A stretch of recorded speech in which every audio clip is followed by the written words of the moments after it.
ಹೈಕೋರ್ಟ್ನ ನಕಲಿ ಆದೇಶ ಪ್ರತಿ ತೋರಿಸಿ ಮಹಾವಂಚನೆ ಮಾಡಲಾಗಿದೆ. ಲಕ್ಷಾಂತರ ರೂಪಾಯಿ ಹಣ ವಂಚನೆ ಮಾಡಿದ್ದವರು ಅರೆಸ್ಟ್ ಆಗಿದ್ದಾರೆ. ಈಗ ವಿಜೇತ್ ರಾಜೇಗೌಡ ಹಾಗೆ ಲೋಹಿತ್ ಇವರನ್ನ ಬಂಧಿಸಿದ್ದಾರೆ. ಬಂಧಿತ ಇಬ್ಬರು ಆರೋಪಿಗಳು ಕುಣಿಗಲ್ ಮೂಲದವರು ಅನ್ನೋದು ಗೊತ್ತಾಗ್ತಾ ಇದೆ. ಹೈಕೋರ್ಟ್ ನೀಡಿರುವಂತೆ ಆದೇಶ ಪ್ರತಿಯನ್ನ ಇವರೇ ತಯಾರು ಮಾಡಿದ್ದಾರೆ. ಇಡಿಯಲ್ಲಿ ಕೇಸ್ ಆಗಿ ಹಣ ಫ್ರೀಸ್ ಆಗಿದೆ. 1 ಕೋಟಿಗೂ ಹೆಚ್ಚು ಹಣ ಫ್ರೀಸ್ ಮಾಡಲಾಗಿದೆ. ಹೈಕೋರ್ಟ್ನಲ್ಲಿ ಇಡಿ ವಿರುದ್ಧವಾಗಿ ವಿಜೇತ್ಗೆ ಗೆಲುವಾಗಿದೆ.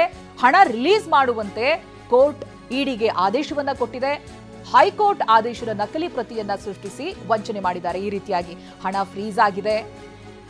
ಅನಂತರದಲ್ಲಿ ಇದೀಗ ಹೈಕೋರ್ಟ್ನಲ್ಲಿ ಇಡಿ ವಿರುದ್ಧವಾಗಿ ನಾವು ಗೆದ್ದಿದ್ದೀವಿ, ವಿಜೇತ್ಗೆ ಗೆಲುವಾಗಿದೆ, ಹಣ ರಿಲೀಸ್ ಮಾಡಿಕೊಳ್ಬೇಕು ಅನ್ನೋದಾಗಿ ಕೋರ್ಟ್ ಇಡಿಗೆ ಆದೇಶ ಕೊಟ್ಟಿದೆ ಅನ್ನೋದಾಗಿ ಹೈಕೋರ್ಟ್ ಆದೇಶದ ನಕಲಿ ಪ್ರತಿಯನ್ನ ಇವರುಗಳು ಸೃಷ್ಟಿ ಮಾಡಿದ್ದಾರೆ.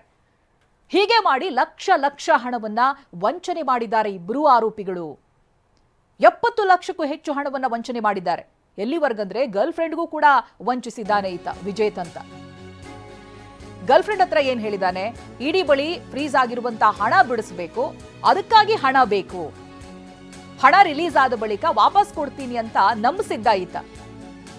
ಈತನ ಮಾತನ್ನ ನಂಬಿ ಲಕ್ಷ ಹಣವನ್ನ ನೀಡಿದವರು ಇದೀಗ ವಂಚನೆಗೊಳಗಾಗಿದ್ದಾರೆ. ಒಟ್ಟು 3 ಜನರಿಗೆ ವಂಚನೆ ಮಾಡಿದ್ದಾನೆ ಆರೋಪಿ ವಿಜೇತ್. ಸದ್ಯ ವಿಧಾನಸೌಧ ಪೊಲೀಸರಿಂದ ಆರೋಪಿಗಳನ್ನ ಬಂಧಿಸಲಾಗಿದೆ. ಯಾವ ರೀತಿಯಾಗಿ ಮೋಸ ಮಾಡ್ತಾರೆ ನೋಡಿ. ಈ ಬಗ್ಗೆ ಡಿಸಿಪಿ ಮಾತನಾಡಿದ್ದಾರೆ. ಏನ್ ಹೇಳಿದ್ದಾರೆ ಬನ್ನಿ ನೋಡೋಣ. ಏನು ಹೈಕೋರ್ಟ್ ಮಾನ್ಯ ಉಚ್ಚ ನ್ಯಾಯಾಲಯದ ಒಂದು ಆದೇಶದ ಪ್ರತಿಯನ್ನು ಫೇಕ್ ಆಗಿ ತಯಾರಿಸಿ ಅದನ್ನು ತನ್ನ ಸ್ನೇಹಿತರಿಗೆ ಕಳಿಸಿ ಸ್ನೇಹಿತರಿಂದ ಒಂದು ಅನುಕಂಪ ಪಡೆದುಕೊಂಡು ಸುಮಾರು 1,53,00,000 ಹಣವನ್ನು ಹಾಕಿಸಿಕೊಂಡ ಬಗ್ಗೆ ಒಂದು ಪ್ರಕರಣ ದಾಖಲಾಗುತ್ತೆ. ಈ ಪ್ರಕರಣವನ್ನು ತನಿಖೆ ಕೈಗೊಂಡು ನಾವು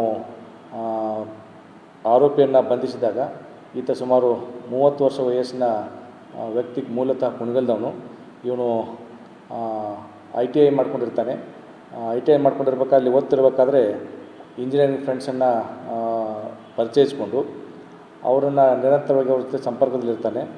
ಅವರನ್ನು ಈ ಥರ ಏನು ಒಂದು ಹೈಕೋರ್ಟ್ನಲ್ಲಿ ಇಡಿ ವಿರುದ್ಧವಾಗಿ ಆತ ಒಂದು ಕೇಸನ್ನು ಗೆದ್ದಿದ್ದ ಹಾಗೆ ಕೇಸಿನಲ್ಲಿ ಅವನಿಗೆ ಹಣ ಬರಬೇಕಾಗಿದೆ. ಸುಮಾರು 1 ಕೋಟಿಗೆ ಹೆಚ್ಚು ಹಣ ಬರಬೇಕಾಗಿರ್ತಕ್ಕಂಥ ಬಾಕಿ ಇದೆ. ಆ ಹಣವನ್ನು ತೆಗೆದುಕೊಳ್ಳೋ ಡ್ರಾ ಮಾಡಬೇಕಾದ್ರೆ ನನಗೆ ಮುಂಗಡವಾಗಿ ಹಣ ಬೇಕಂತ ಬಿಟ್ಟೇಳಿ ಇವರೆಲ್ಲರೂ ನಂಬಿಸ್ಬಿಟ್ಟು ಅವರಿಂದ ಹಂತವಾಗಿ ಸುಮಾರು 1,53,00,000 ರೂಪಾಯಿನ ಪಡೆದುಕೊಂಡು ಅವರಿಗೆ ಮೋಸ ಮಾಡಿದ್ದಾನೆ. ಆ ಆರ್ಡರ್ ಕಾಪಿಯನ್ನು ಕೂಡ ಅವರಿಗೆ ವಾಟ್ಸಪ್ಪಲ್ಲಿ ಕಳಿಸಿ ಇದೇ ಆರ್ಡರ್ ಕಾಪಿ ನನಗೆ. ಈ ಬಗ್ಗೆ ಡೀಟೇಲ್ಸ್ ಅನ್ನ ಪಡೆದುಕೊಳ್ತಾ ಹೋಗ್ತೀನಿ. ಪ್ರತಿನಿಧಿ ಪ್ರಜ್ವಲ್ ಫೋನ್ ಸಂಪರ್ಕದಲ್ಲಿದ್ದಾರೆ. ಪ್ರಜ್ವಲ್, ನಿಜಕ್ಕೂ ಆಶ್ಚರ್ಯ ಅನ್ಸುತ್ತೆ. ಒಂದು ಹೈಕೋರ್ಟ್ನ ಆದೇಶ ಪ್ರತಿಯನ್ನ ನಕಲು ಮಾಡಿ ಕೋಟಿ ಲೂಟಿ ಮಾಡಿದ್ದಾರೆ ಅಂತ ಹೇಳಿದ್ರೆ ಏನ್ ಅಪ್ಡೇಟ್ ಸಿಗ್ತಾ ಇದೆ ಈ ಬಗ್ಗೆ ಪ್ರಜ್ವಲ್?